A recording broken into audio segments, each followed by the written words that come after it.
मुंबई में एक राजनीतिक बयानबाजी में नया मोड़ ले लिया गया। शिवसेना ठाकरे गट की गजानन काले ने बीजेपी नेता अमित साठम पर निशाना साधते हुए कहा कि सिर्फ नेताओं को खुश करने के लिए दिए गए बयान मराठी और हिंदुत्व की कसौटी नहीं तय कर सकते। काले ने कहा कि कई राष्ट्र नेताओं ने भी इंग्लिश या मिशनरी स्कूल से शिक्षा प्राप्त की है, इसलिए किसी भी भाषा, धर्म या संस्कार पर सवाल खड़ा करना गलत है। उन्होंने अपील की है कि शिक्षण संस्था के आधार पर किसी की निष्ठा पर टिप्पणियां नहीं की जानी चाहिए। ठाकरेंची मुलं इंग्रजी शाळेत शिकली या जुन्या कडीलाच ऊत आणण्याचा नवीन प्रयत्न भारतीय जनता पक्षाचे डोक्यावर पडलेले नवीन शहर अध्यक्ष अमित साटम यांनी पुन्हा एकदा केलं।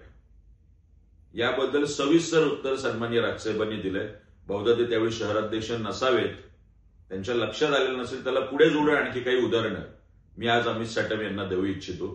आपण संबंधित या व्यक्तींच्याही हिंदुत्वावर शंका घेणार आहात का, याबद्दल आता ऐका नीट, उघडा डोळे आणि वाचा नीट।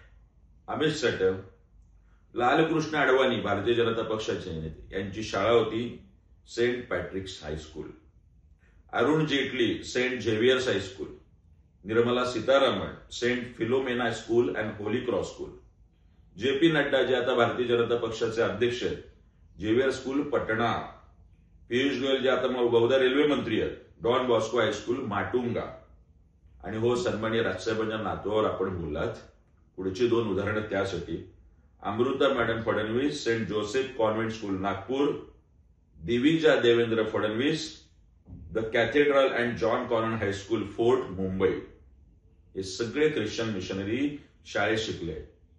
यानंतरही बाकी शहाण्यास फार सांगणे न लागे, यापुढे तोंड सांभाळून बोला। फक्त देवेंद्र फडणवीस यांना खुश करण्यासाठी आणि गुडबुक मध्ये जाण्यासाठी अमित साटम करत असलेला चाटुगिरी आता बंद करा।